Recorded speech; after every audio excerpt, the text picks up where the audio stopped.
This is the Part 2 video on all things OSHA, with an emphasis on multiple choice questions. Which of the following is not required by the OSHA Bloodborne Pathogens Standard? Make available post-exposure evaluation to any occupationally exposed worker who experiences an exposure incident. Establish an exposure control plan. Make hepatitis B vaccinations available to all workers, remote or on-site. Use labels and signs to communicate hazards. The answer is C. The Bloodborne Pathogens Standard states that employers are to make available hepatitis B vaccinations to all workers with occupational exposure. This vaccination must be offered after the worker has received the required bloodborne pathogens training and within 10 days of initial assignment to a job with occupational exposure. Hey! Be sure to subscribe to this channel. Check out the SHRM-CP, SHRM-SCP, PHR, SPHR, online courses. Also, join our channel membership by clicking on the Join button beside the Subscribe button. Which of the following is not correct about the Hazard Communication Standard? Chemical manufacturers are required to prepare labels and safety data sheets to convey the hazard information to their downstream customers. All employers with hazardous chemicals in their workplaces must have labels and safety data sheets for their exposed workers. Labels do not require pictograms, and safety data sheets do not have specific formats. Employers are required to train workers on label elements and safety data sheets format to facilitate recognition and understanding. The answer is C. Under the Hazard Communication Standard, chemical manufacturers and importers will be required to provide a label that includes a harmonized signal word, pictogram, and hazard statement for each hazard class and category. Precautionary statements must also be provided. Also, safety data sheets have a specified 16-section format. The following elements are necessary to prove a violation of the General Duty Clause, except the employer failed to keep the workplace free of a hazard to which employees were exposed. The hazard was cited as a willful violation. The hazard was causing or was likely to cause death or serious physical harm. There was a feasible and useful method to correct the hazard.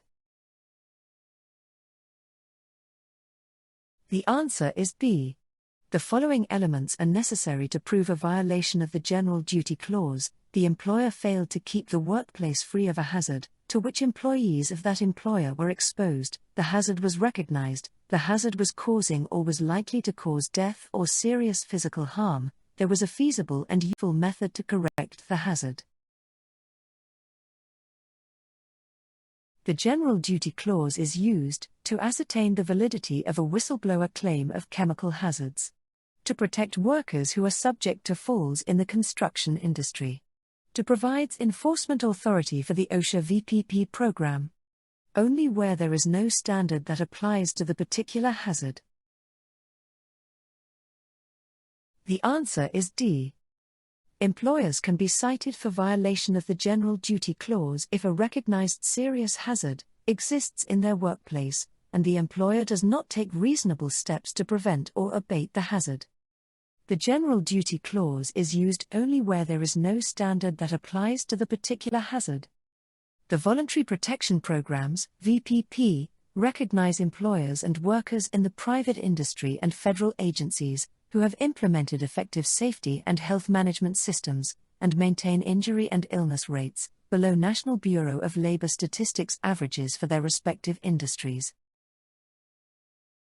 We have over 30 resourceful membership videos to enable success in the HR certification exams. PHR, SPHR, SHRM-CP, SHRM-SCP.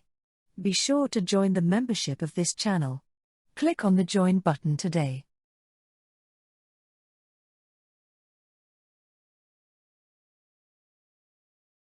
Workplace violence is a recognized hazard within the healthcare industry, and as such, employers have the responsibility to abate the hazard. The Occupational Safety and Health Administration, OSHA, relies on NEOSH for Enforcement Authority, the General Duty Clause for Enforcement Authority, Occupational Safety and Health Review Commission for Enforcement Authority, Fair Labor Standards Act for Enforcement Authority. The answer is B. The Occupational Safety and Health Administration, OSHA, relies on the General Duty Clause for Enforcement Authority for workplace hazards, such as workplace violence or heat-related hazards, that do not have specific standards. As an employer, an OSHA Compliance Safety and Health Officer, CSHO, conducts an inspection of your workplace. Which of the following is not likely to take place after the inspection? The CSHO reports the findings to the OSHA Area Director who evaluates them. If a violation exists, OSHA will issue a citation and notification of penalty detailing the exact nature of the violations, and any associated penalties. The CSHO researches the inspection history of the workplace, review the operations and processes in use, and the standards most likely to apply. The CSHO gives a citation informing you of the alleged violation, sets a proposed time period within which to correct the violation, and proposes the appropriate dollar penalties. The answer is C. Option C occurs before the inspection is conducted. Before conducting an inspection, OSHA compliance officers research the inspection history of a worksite using various data sources, review the operations and processes in use and the standards most likely to apply. Hey! Be sure to subscribe to this channel. Check out the SHRM-CP, SHRM-SCP, PHR, SPHR, online courses. Also, join our channel membership by clicking on the Join button beside the Subscribe button. The Cuttle Company is being cited for a dash violation, for which the employer has been cited previously, within the last 5 years, for a substantially similar hazard. De minimis. Repeated. Serious. Failure to abate. The answer is B. An employer may be cited for a repeated violation if that employer has been cited previously, within the last 5 years, for the same or a substantially similar condition or hazard, and the citation has become a final order of the Occupational Safety and Health Review Commission. Which OSHA standard states that information about the identities and hazards of the chemicals must be available and understandable to workers?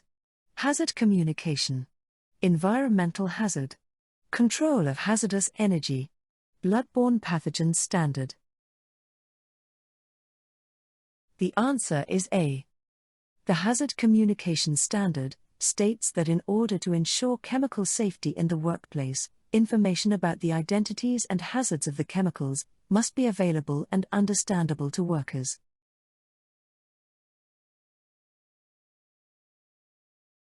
A dash violation exists where an employer has demonstrated plain indifference to employee safety and health. De minimis. Serious. Willful. Repeated. The answer is C. A willful violation exists where an employer has demonstrated either an intentional disregard for the requirements of the OSH Act, or a plain indifference to employee safety and health. We have over 30 resourceful membership videos to enable success in the HR certification exams. PHR, SPHR, SHRM-CP, SHRM-SCP. Be sure to join the membership of this channel. Click on the Join button today. The most frequently cited violations per OSHA is hazard communication, fall protection, lockout/tagout, machine guarding. The answer is B.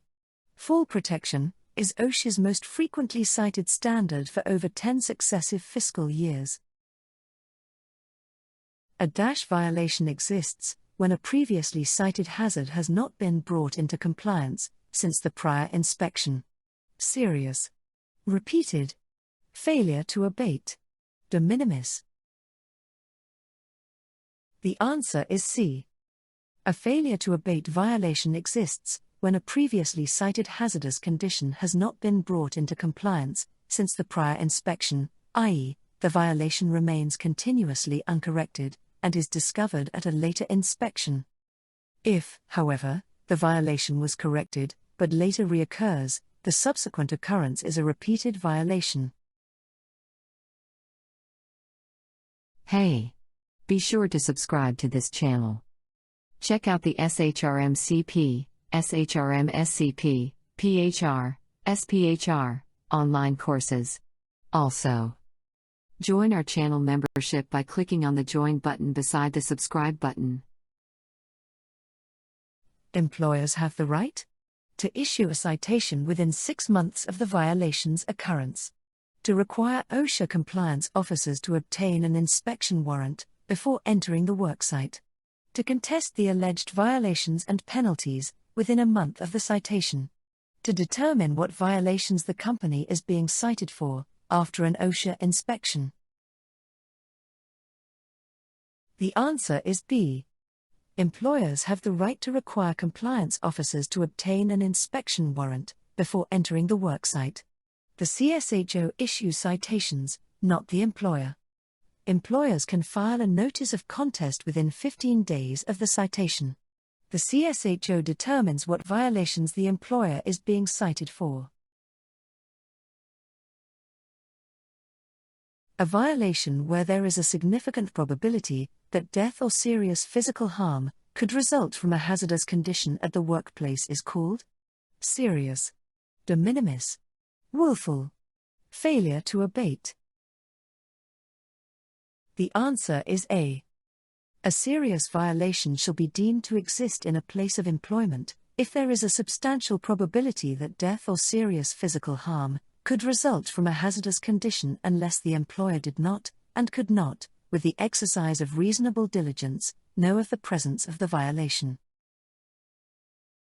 We have over 30 resourceful membership videos to enable success in the HR certification exams. PHR, SPHR, SHRM-CP, SHRM-SCP. Be sure to join the membership of this channel. Click on the Join button today.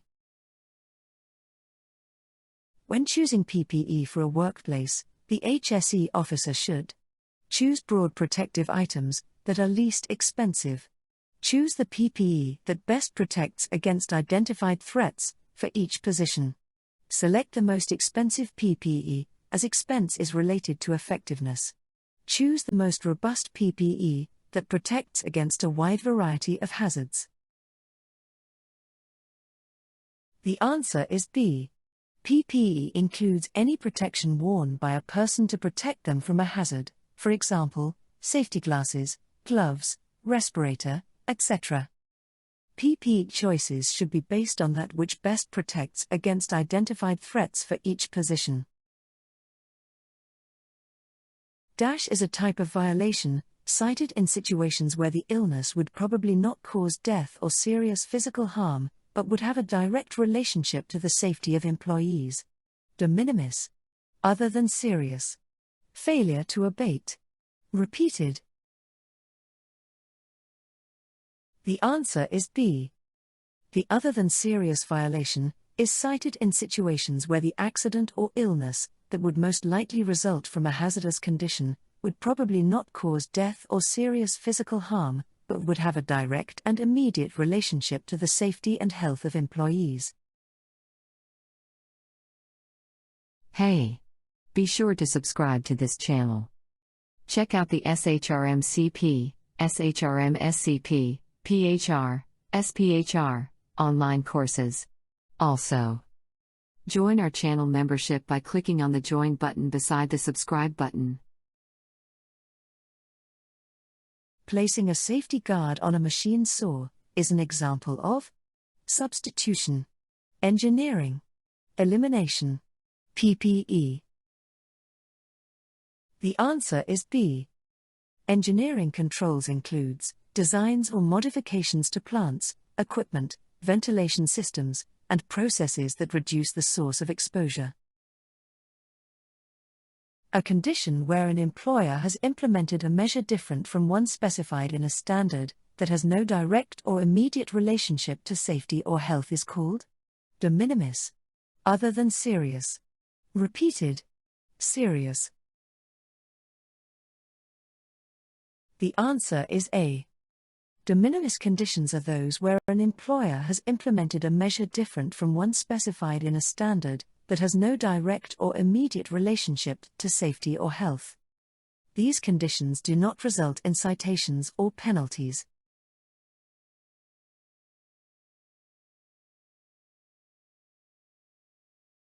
Establishing a safety and health program in the workplace will result in increased OSHA inspections, cost savings for employers, zero retaliation claims by employees, reduction in de minimis violations.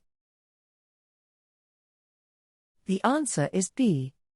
Safety and health programs are systems that can substantially reduce the number and severity of workplace injuries and illnesses while reducing costs to employers.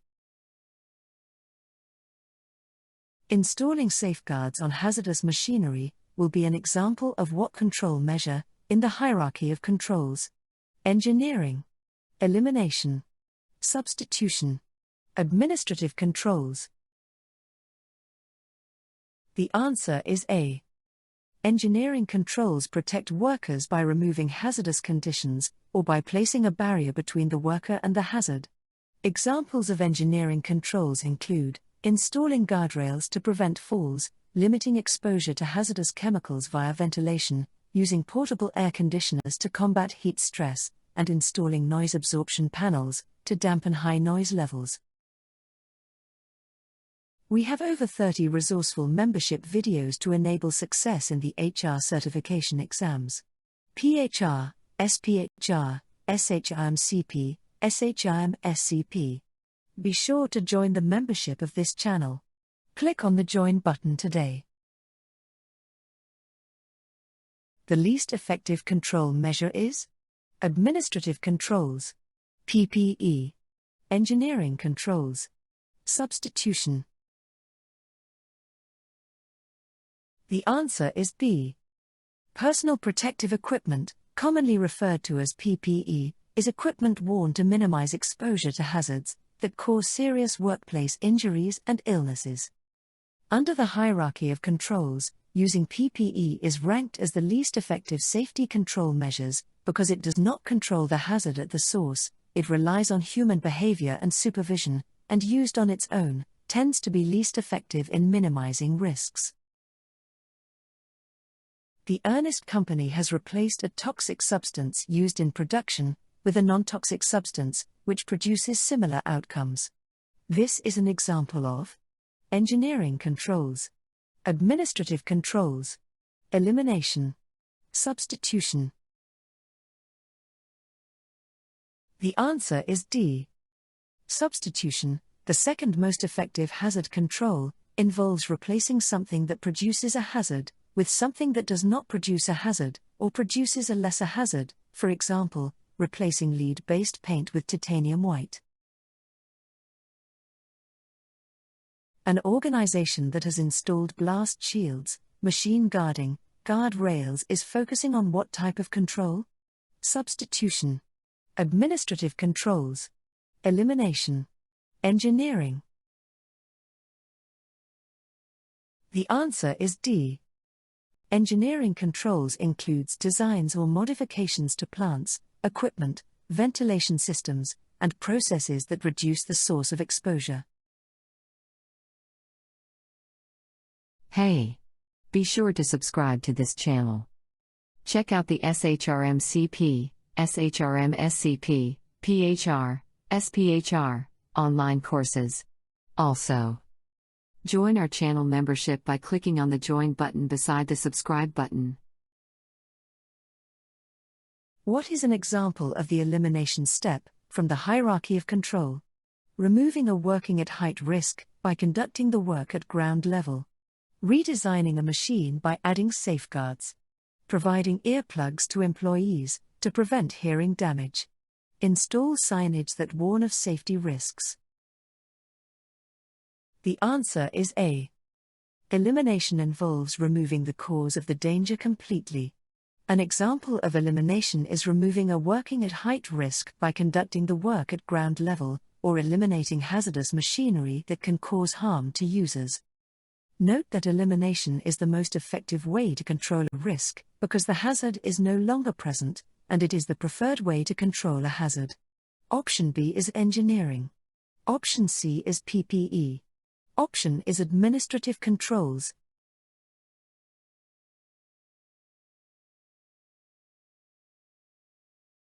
And with that we come to the end of today's lesson.